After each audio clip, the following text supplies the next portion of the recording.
Depuis l'invention des transistors, la miniaturisation a fait des miracles. Par centaines, par milliers, par millions et maintenant par milliards, les transistors sont maintenant à des tailles nanométriques, alors qu'il y a quelques années encore, à son invention en 1947, ils prenaient quand même une sacrée place sur le bureau. Cette miniaturisation a permis de développer l'électronique au point de nous la mettre dans la poche.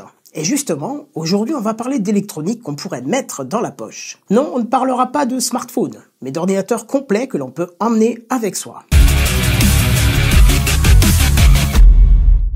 On va se centraliser sur la partie calcul pur de l'informatique que je vais vous présenter aujourd'hui, parce que point d'écran, point de clavier, on parle vraiment du cœur des ordinateurs avec le sujet du jour.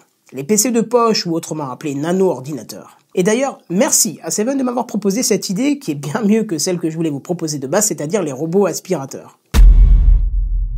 Évidemment, on est obligé de commencer par lui, et je suis sûr que ceux qui ont suivi ce calendrier de l'Avent, depuis le début, savent très bien de quoi je parle. Oui, forcément, le Raspberry Pi 3. Mais détaillons un peu, car sur l'épisode des consoles rétro gaming, j'ai à peine dit ce que c'était que le Raspberry Pi 3. Eh bien, c'est un nano-ordinateur de la taille d'une carte bancaire qui a été conçu par l'université de Cambridge et est destiné à encourager l'apprentissage de la programmation informatique. Vous pouvez y faire tourner un nombre pas possible de systèmes d'exploitation comme Linux, Windows Core, Android, etc., etc. Son principe est d'être vendu nu à la base et après à vous de lui mettre un peu ce que vous voulez. Par exemple un écran, un clavier, une souris ou même moins que ça. Par exemple, moi j'ai un Raspberry Pi première génération qui me sert de pont pour ma domotique. Donc il est équipé de Homebridge et il n'est connecté à rien d'autre que son alimentation et un câble Ethernet. Rien de plus. Puis même j'ai encore un Raspberry Pi 3 pour Recalbox, comme vous avez vu dans un épisode précédent. Juste connecté à un HDMI avec ses deux manettes. Rien de plus. Bref, c'est à vous de choisir ce que vous en ferez, puisqu'il possède même un port d'entrée-sortie permettant d'en faire un acteur à part entière dans un système électronique avec des capteurs externes. Mais bref, nous allons plutôt nous pencher du côté PC qui pourrait servir tous les jours. Et c'est justement la raison qui m'a poussé à le mettre dans la sélection du jour. Vous allez pouvoir le connecter à un écran, y ajouter un clavier, comme je l'ai dit précédemment, une souris, et installer un Raspbian. Raspbian étant le système d'exploitation Linux, muni d'une interface graphique tout à fait utilisable, adaptée au Raspberry Pi, et qui grâce à son prix ridicule de 38,50 €, je parle du Raspberry Pi, pas du système d'exploitation, pourra faire tout le nécessaire des choses quotidiennes, comme taper son courrier, regarder ses mails, surfer sur le net, écouter de la musique, regarder des vidéos, jouer à quelques jeux basiques, faire de la programmation, en gros à peu près toutes les tâches du quotidien, dans le cas où cela ne nécessiterait pas, bien évidemment, de logiciels propriétaires ou gourmands en performance. De plus, comme son OS tourne sur une carte micro SD, vous n'aurez qu'à la changer par une autre pour pouvoir basculer sur un autre OS. Parlons un petit peu de technique vite fait, histoire de vous prouver que c'est un bon nano-ordinateur.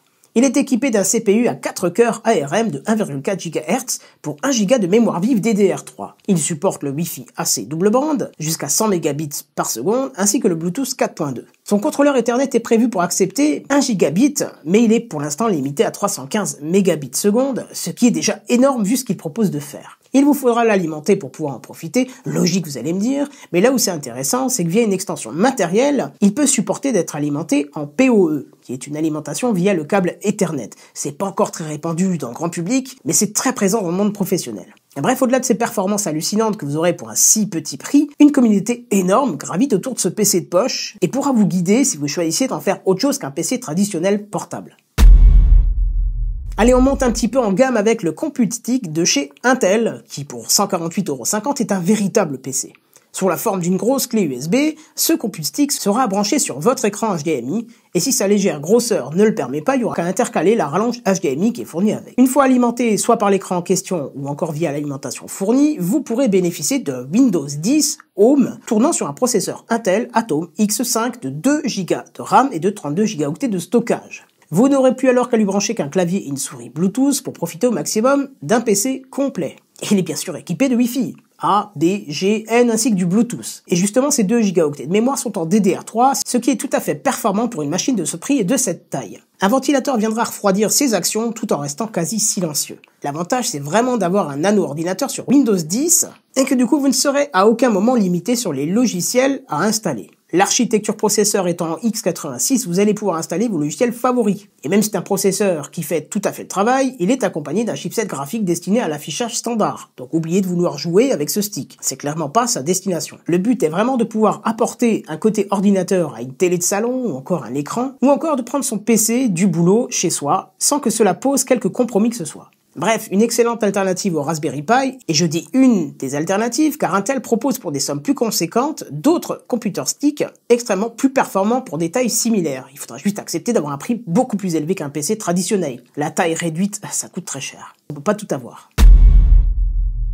Et on termine par Zotac PI335 qui pour 259 € embarque un processeur quadruple cœur de 2 GHz avec ses 4 MO de mémoire cache et son circuit graphique Intel UHD 600. Certes plus grand que le Compute Stick d'Intel puisqu'il mesure 11,5 cm de long sur 7 cm de large pour 2 cm d'épaisseur, Zotac nous régale tout de même bien plus avec ses 3 ports USB 3 dont un type C, son lecteur de carte microSD, son port Ethernet Gigabit, son Wi-Fi AC, son Bluetooth 5, son port jack TRRS et son couple de sortie pour écran HDMI 2.0 et DisplayPort 1.2. Extrêmement complet en connectique. Windows 10 sera installé sur les 32 Go de stockage fourni que vous pourrez faire évoluer grâce à son lecteur de carte microSD, ce qui en fait une machine de travail transportable idéale. Et si vous ne souhaitez pas le transporter mais juste d'avoir un PC simple qui n'encombre pas votre bureau, pas de souci puisqu'il est livré avec sa monture VESA. Vous savez, on en a déjà parlé dans un épisode précédent. C'est l'accessoire qui vous permet de fixer votre PC directement derrière votre écran. Bref, encore un PC extrêmement compact qui vous permettra de travailler avec les applications que vous souhaitez et sans limitation à un type de système d'exploitation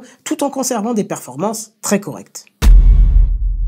Voilà pour la sélection du jour. Vous avez vu que pour des budgets tout à fait raisonnables, vous allez pouvoir considérer l'achat d'un PC de travail et en plus de pouvoir l'emporter avec soi. Bien évidemment, à ces prix-là, vous oublierez les jeux en 3D. Le but, c'est vraiment d'apporter l'intelligence d'un PC à un endroit où il n'y en a pas déjà et où il ne serait pas pratique de placer une tour ou encore de prendre partout votre PC avec soi et de travailler convenablement sans s'encombrer d'un ordinateur portable qui peut être lourd et surtout sujet au vol. Seule restriction, c'est d'avoir un écran muni d'une connectique HDMI à l'endroit où on souhaite travailler. Allez, j'espère que vous aurez trouvé votre futur PC miniature de travail grâce à ma sélection. Si c'est le cas, comme d'habitude, signalez-le moi dans les commentaires. Et par contre, rien ne me sert de dire que j'ai oublié ce modèle-ci ou ce modèle-là, car évidemment, il y a une multitude d'autres produits qui existent, et à tous les prix, et qui font parfaitement le travail aussi. Mais comme je l'ai déjà dit, je suis obligé de faire un choix. Et ça, c'était mon choix du jour.